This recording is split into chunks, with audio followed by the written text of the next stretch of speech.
Hello everyone, my name is Soumya Mandirata and welcome back to my YouTube channel. मैं second chapter शुरू कर चुकी थी class 12th का reproduction sexual reproduction in flowering plants और ये उस चैप्टर की सेकेंड वीडियो है।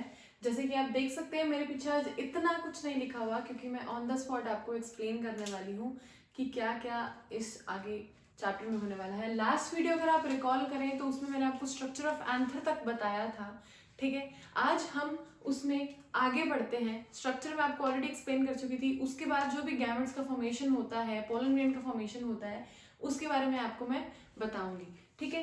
तो आगे बढ़ने से पहले मैं आपको एक बार बताना चाहती हूँ, मैंने ये लास्ट वीडियो में आप स्ट्रक्चर बनाया था एंथर का, ठीक है। तो इसमें मैंने आपको पोलन सैक बताया था, ये पोलन सैक था और मैंने इसमें आपको सिर्फ वर्बली बताया था कि स्पोरोजिनस टिश्यू प्रेजेंट होता है जो कि पोलन्स का फॉर्मेशन करता है। तो यहाँ आप देख सकते हैं ये टिश्यू है जिसे हम स्पोरोजिनस टिश्यू बोलेंगे, स्पोरोजिनस टिश्यू बोलेंगे। और ये आप देख सकते हैं बहुत ही ज्यादा कॉम्पैक्टली अरेंज्ड है, बहुत टाइटली पैक्ड होते हैं इसमें सेल्स, ठीक है। ये स्पोरोजिनस टिश्यू है। अब इस स्पोरोजिनस टिश्यू का फंक्शन क्या होता है, यहाँ पे मैंने आपको लेयर्स बना के दिखाई हैं, इसमें बहुत सारे स्पोरोजिनस टिश्यू हैं। अब इन स्पोरोजिनस टिश्यू का फंक्शन क्या होता है, ये स्पोरोजिनस टिश्यू जो है ये पोलन्स का फॉर्मेशन करते हैं, पोलन्स का फॉर्मेशन करते हैं। इसका मतलब जो स्पोरोजिनस टिश्यू है वो पोलन मदर सेल की तरह फंक्शन करेगा। रिलेट करके देखिए जो मैं बोल रही हूँ, स्पोरोजिनस टिश्यू जो है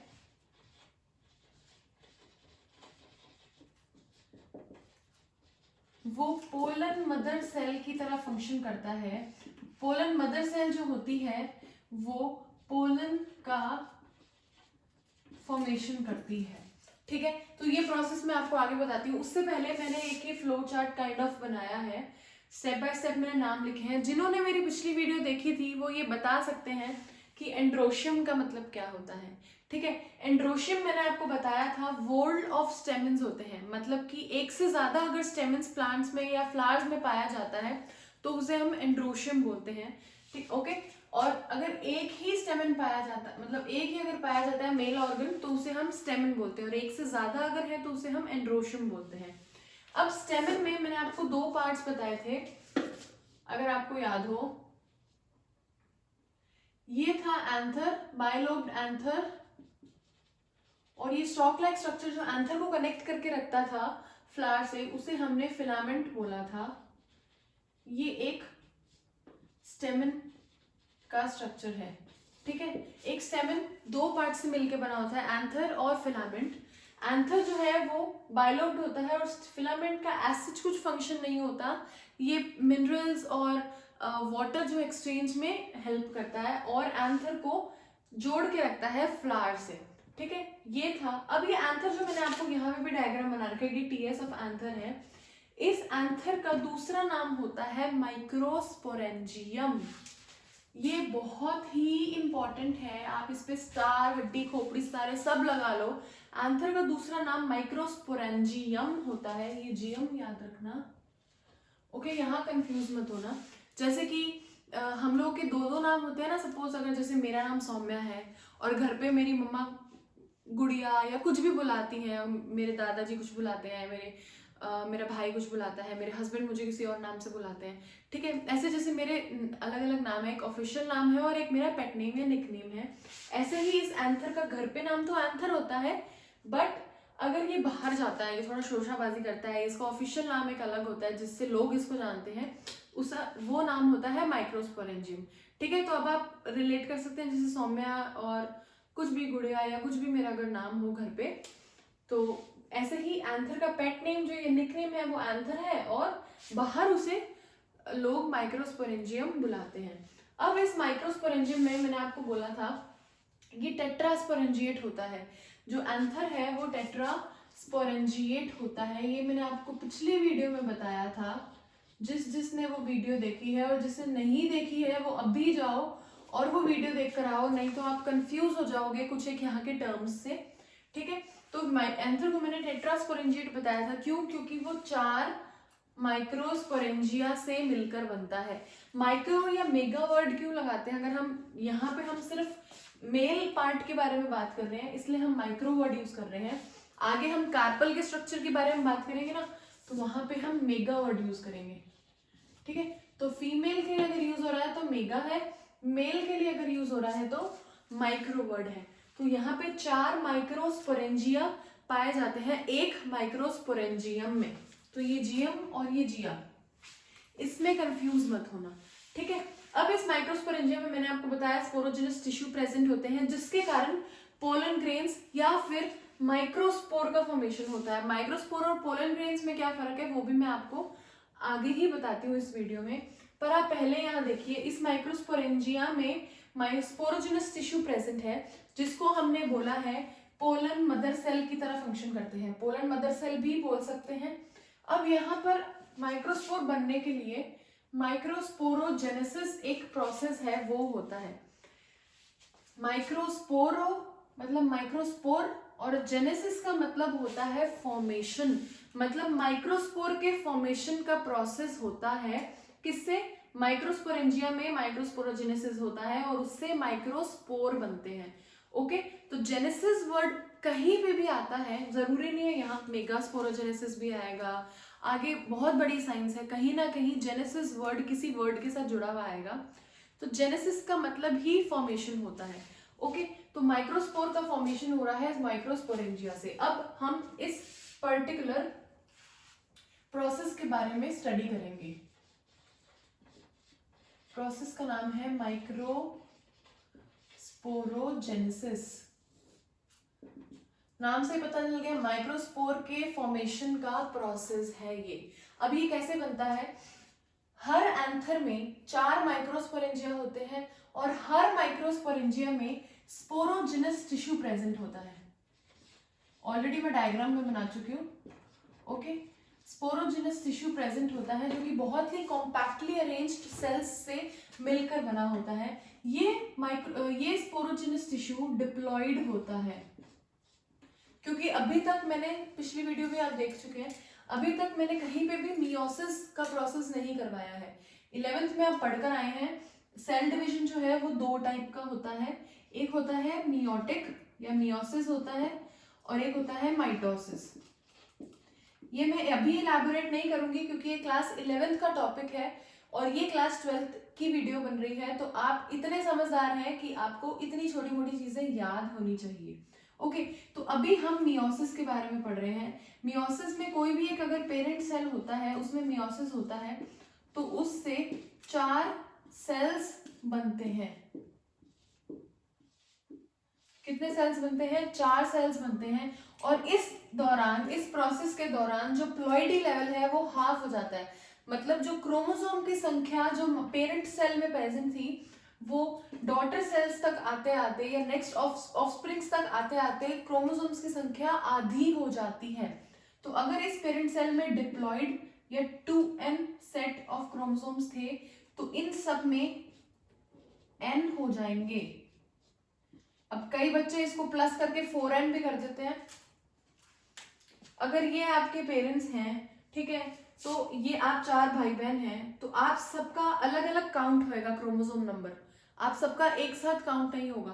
तो पेरेंट से हर डॉटर सेल में हाफ नंबर ऑफ क्रोमोसोम्स आए हैं, इस प्रोसेस को मियोसिस बोलते हैं। और माइटोसिस में क्या होता है? पेरेंट सेल अगर डिप्लॉइड है तो जो आगे ऑफस्प्रिंग्स बन रहे हैं वो भी डिप्लॉइड ही होंगे। समझ आया?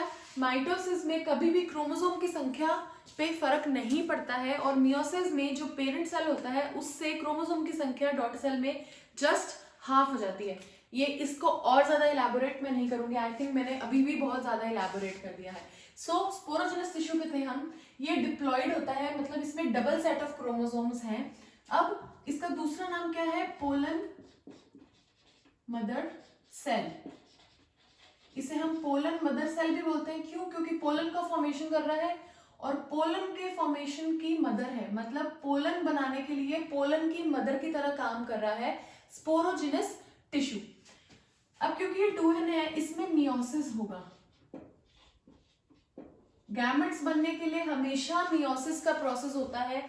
ये आप याद रख लीजिए, गैमेट्स का अगर कहीं पे भी फॉर्मेशन हो रहा है वहां पे मियोटिक डिवीजन होना बहुत ही ज्यादा जरूरी है, कंपल्सरी है, ठीक है। तो इन स्पोरोजेनस टिश्यू में पोलन मदर सेल में मियोसिस होगा,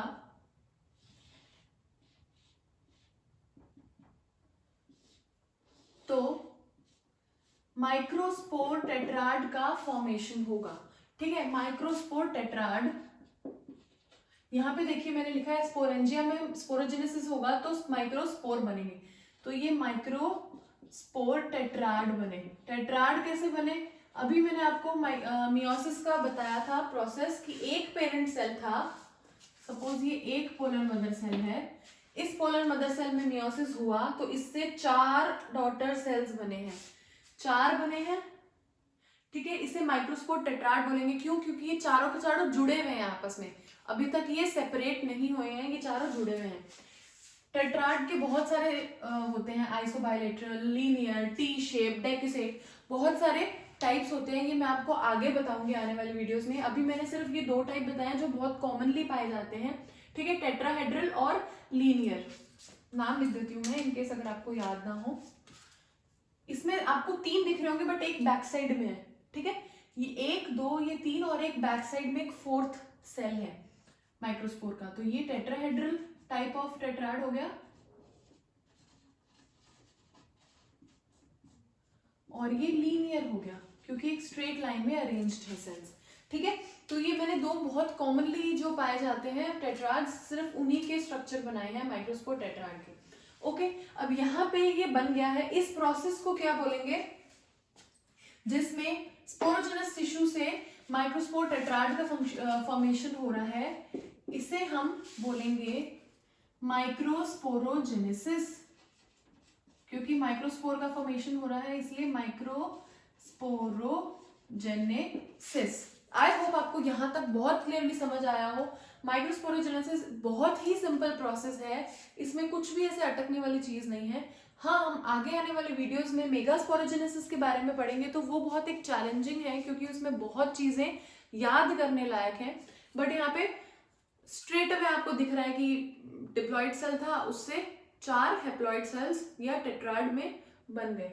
अब इसके आगे क्या होता है मैं बता देती हूँ, मैं ये सब मिटा रही हूँ, साथ साथ आप नोट कर रहे हैं आई होप, वरना भूलने के चांसेस बहुत जल्दी हो जाते हैं।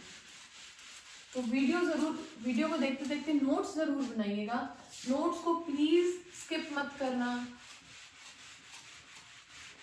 ओके।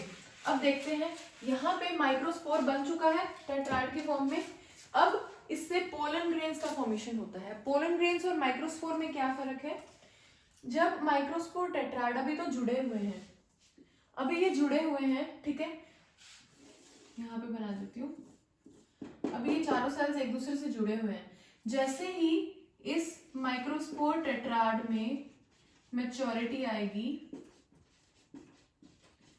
जैसे ही ये मैच्योर होंगे और डिहाइड्रेट होंगे, क्योंकि अभी इसमें वाटर का जो अमाउंट है जो रिक्वायर्ड है होता है, कितना भी amount percentage of water required होता है उससे ज्यादा amount of water microspore tetrad लेकर बैठा है अपने अंदर। तो जैसे ही ये मैच्योर होंगे और डिहाइड्रेट हो जाएंगे, मतलब वो एक्स्ट्रा अमाउंट ऑफ वाटर इनमें से निकल जाएगा, तभी ये चारों आपस में एक दूसरे से सेपरेट होकर 4 सेल्स बनाएंगे जिन्हें हम पोलन ग्रेन्स बोलेंगे। क्या बोलेंगे, पोलन ग्रेन्स।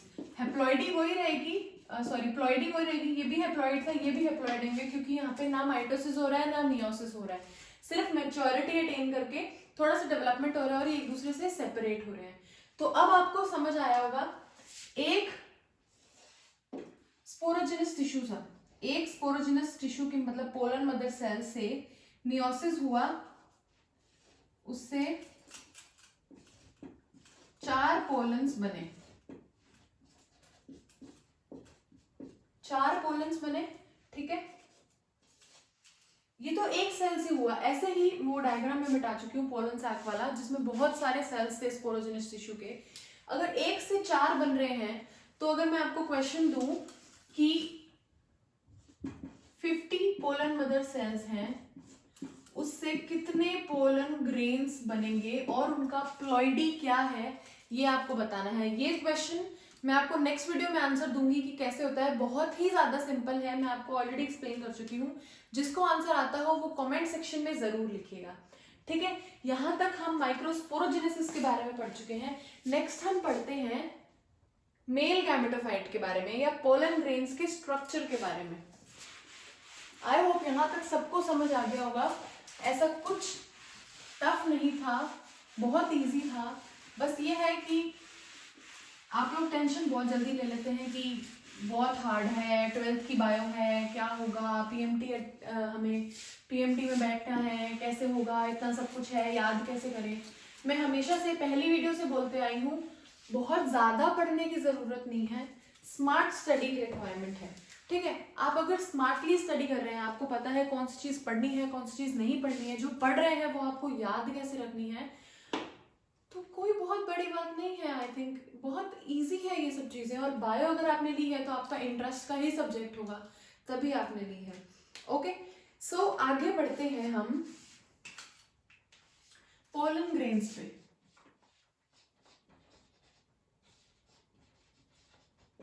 जिसको हम मेल गैमेटोफाइट भी बोलते हैं।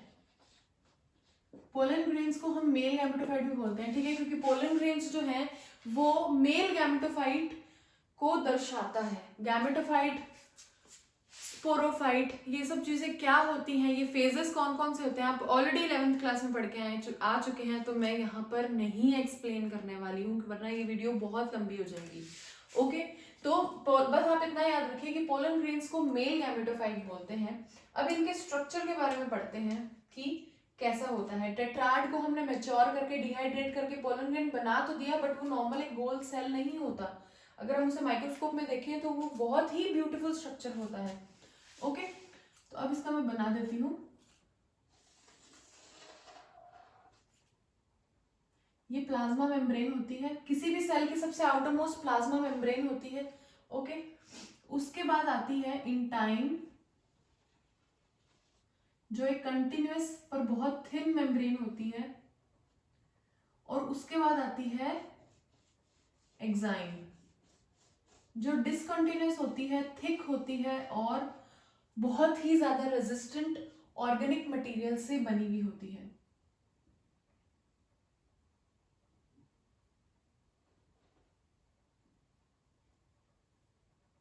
यहाँ पे ये मैं जर्म पोर्स बना रही हूँ, जहाँ पे एक्साइन में बीच में गैप होता है। जर्म पोर्स का क्या फंक्शन होता है वो मैं आपको आगे बताऊंगी, बट अभी मैं थोड़ा सा बता देती हूँ कि जब पोलन ग्रेन्स में से पोलन ट्यूब रिलीज होती है, पोलन ट्यूब का फॉर्मेशन होता है, तो क्योंकि एक्साइन जो है वो मैं आपको बताती हूँ क्या, तो ये बहुत ही ज्यादा रेजिस्टेंट होती है एसिड से, एल्कली से, हॉट वाटर से, एंजाइम से। मतलब कोई भी ऐसा एंजाइम अभी तक नहीं पाया गया है इस दुनिया में जो कि स्पोरोपोलिन को डीजेनरेट कर दे, इसको डिस्ट्रॉय कर दे, ठीक है। एसिड, एल्कली, किसी का भी जो स्पोरोपोलिन पे इफेक्ट नहीं होता। स्पोरोपोलिन क्या है वो भी मैं बताती हूँ। फिलहाल मैं आपको बता रही थी जर्म पोर्स क्या होते हैं। जब पोलन ट्यूब का फॉर्मेशन होता है तो पोलन ट्यूब जो है, क्योंकि इसमें मेल गैमेट्स प्रेजेंट होते हैं पोलन ग्रेन्स में, तो मेल गैमेट्स को पोलन ग्रेन से बाहर निकलना होता है, तो वो एक पोलन ट्यूब बनाते हैं, जिसके कारण जो मेल गैमेट्स हैं उसमें चले जाते हैं और वहां से वो फीमेल रिप्रोडक्टिव पार्ट तक या ऑर्गन तक जा सकते हैं। तो ऐसे क्योंकि ये बहुत रेजिस्टेंट होती है, तो अगर एसिड एल्कली से नहीं टूट रही है तो पोलन ट्यूब तो बहुत ही सॉफ्ट और बोल सकते हैं बहुत नाजुक सा एक चीज होती है, ठीक है। तो उससे तो टूटना नेक्स्ट टू इम्पॉसिबल होता है। इसलिए ये जर्म पोर्स दे रखे होते हैं, जहां से यहाँ पे जो ये लेयर होती है बहुत थिन होती है, तो यहाँ से जो है वो इस एरिया को धकेल कर पोलन ट्यूब जो है वो पोलन ग्रेन से बाहर आ जाती है, ठीक है। अब मैं आपको इसको लेबल कर देती हूँ।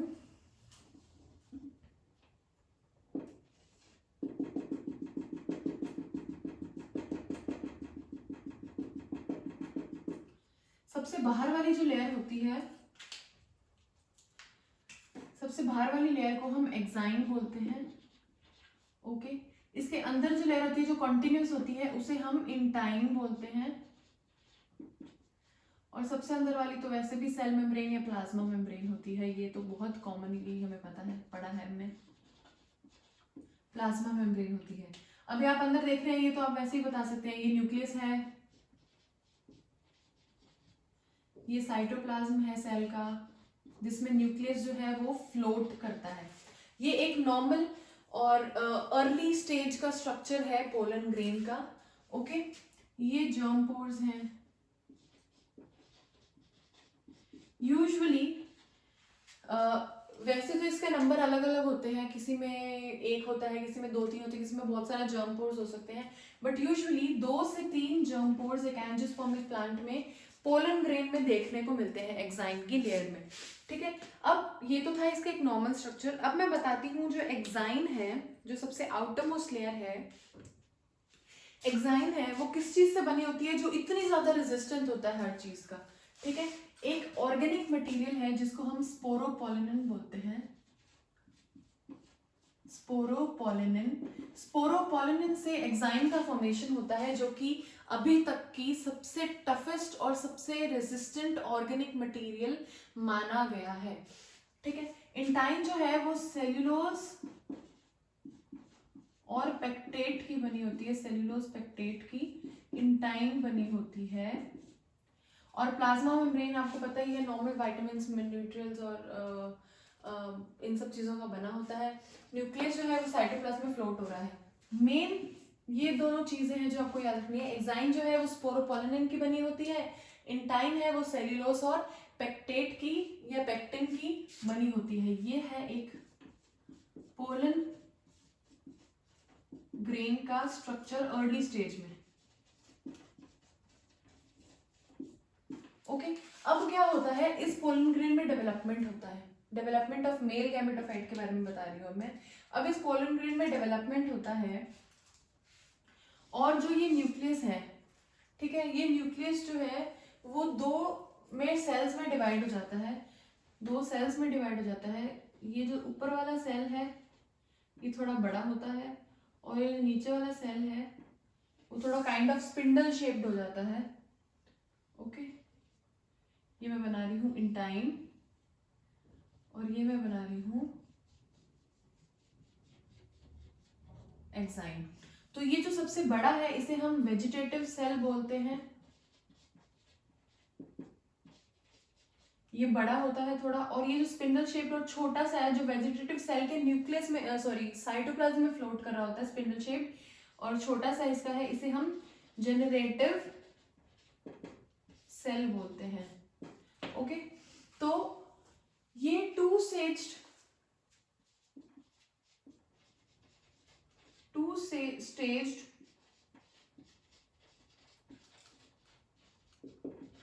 पोलन ग्रेन है। इस पे चांस सारे हड्डी खोपड़ी सब लगा लीजिए, क्योंकि 60% ऑफ एंजियोस्पर्मिक प्लांट्स में इसी 2 स्टेज पोलन ग्रेन पे, जो पोलन ग्रेन है वो जब डेहिसेंस होता है, जब एंथर का स्फुटन होता है, फटता है जब एंथर, तब इसी स्टेज पर पोलन ग्रेन जो है वो एंथर से रिलीज होता है। तो ये क्वेश्चन आपके बोर्ड्स में भी पूछा जा सकता है 1 नंबर के क्वेश्चन में, और आप कोई भी एंट्रेंस एग्जाम की अगर तैयारी कर रहे हैं तो उसमें भी बहुत बार ये क्वेश्चन आया है कि जो पोलन ग्रेन है वो एंथर से कौन से स्टेज में रिलीज होता है। तो उसका आंसर है 2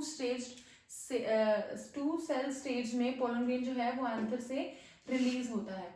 ओके, अब 60% एंजियोस्पर्मिक प्लांट्स में ये होता है, but rest of the species में क्या होता है, जैसे ही एंथर डेहिसाइज होने लगता है, जैसे ही पोलन ग्रेन शेड होने लगता है एंथर से, उससे पहले जो ये जेनरेटिव सेल है ना, जो ये जेनरेटिव सेल है ये 2 और उसमें डिवाइड हो जाता है। बताती हूँ कैसे।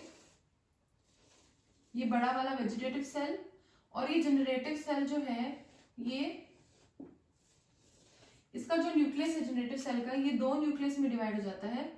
एक होता है प्राइमरी मेल न्यूक्लियस, एक होता है सेकेंडरी मेल न्यूक्लियस, और इसके न्यूक्लियस को बोलते हैं ट्यूब न्यूक्लियस, और इसको बोलते हैं वेजिटेटिव सेल। फिर ये वो एक्साइन एंटाइन, ठीक है। तो जनरेटिव सेल का जो न्यूक्लियस है वो दो न्यूक्लियस में डिवाइड होता है, एक होता है प्राइमरी मेल न्यूक्लियस और एक होता है सेकेंडरी मेल न्यूक्लियस। और वेजिटेटिव सेल के न्यूक्लियस को तो वैसे भी ट्यूब न्यूक्लियस बोलते हैं। तो ये 3 सेल स्टेज मानी जाती है, 3 सेल स्टेज मानी जाती है, ठीक है। ट्यूब न्यूक्लियस, पीएमएन और एसएमएन। पीएमएन और एसएमएन है, ये दो मेल गैमेट्स दर्शाते हैं, मेल गैमेट्स दर्शाते हैं, ठीक है। अब ये दो मेल गैमेट्स ही क्यों हैं, एक क्यों नहीं है, क्योंकि फीमेल का तो एक ही होता है एग, बट इसमें दो क्यों है ये मैं आपको आगे बताऊंगी। बट आप यहाँ पे ये स्ट्रक्चर बहुत अच्छे से याद कर लीजिए, ये तो आपको नो डाउट याद करना है, बट ये भी याद कर लीजिए। और ये भी पता होना चाहिए कि 60% ऑफ एंजियोस्पर्मिक प्लांट्स में इसी 2 सेल स्टेज में पोलन ग्रेन एंथर से रिलीज होता है, और रेस्ट ऑफ द स्पीशीज में ये 3 सेल स्टेज में बन जाता है, रिलीज होता है। Okay, so that's all for today's video. I hope आपको समझ आया हो। इसको बहुत अच्छे से याद रखिएगा, क्वेश्चन आता है यूजुअली 3 से 5 मार्क्स का कि development of male gametophyte explain करें, तो तब जाकर जो बच्चे हैं वो बहुत ज़्यादा कंफ्यूज हो जाते हैं कि हमने तो मेल गैमेटोफाइट कभी पढ़ा नहीं, बट मेल गैमेटोफाइट वही पोलन ग्रेन का दूसरा नाम है। ओके, सो आई थिंक आपको सब कुछ समझ आ गया हो, मैंने सब कुछ बहुत अच्छे से एक्सप्लेन कर दिया है। नेक्स्ट वीडियो में मैं आपको फीमेल के स्ट्रक्चर के बारे में बताऊंगी, मेल का इतना ही था। सो अगर आपको पसंद आया हो लाइक करके जरूर जाएं, शेयर करें अपने फ्रेंड्स के साथ, कमेंट सेक्शन में बताएं आपको कोई भी किसी भी तरह का डाउट हो या आपको कुछ समझ ना आया हो, और सब्सक्राइब का बटन जरूर दबाएं अगर आप अब मेरे चैनल पे नए हैं। That's all for today's video, thank you so much and be safe, bye bye.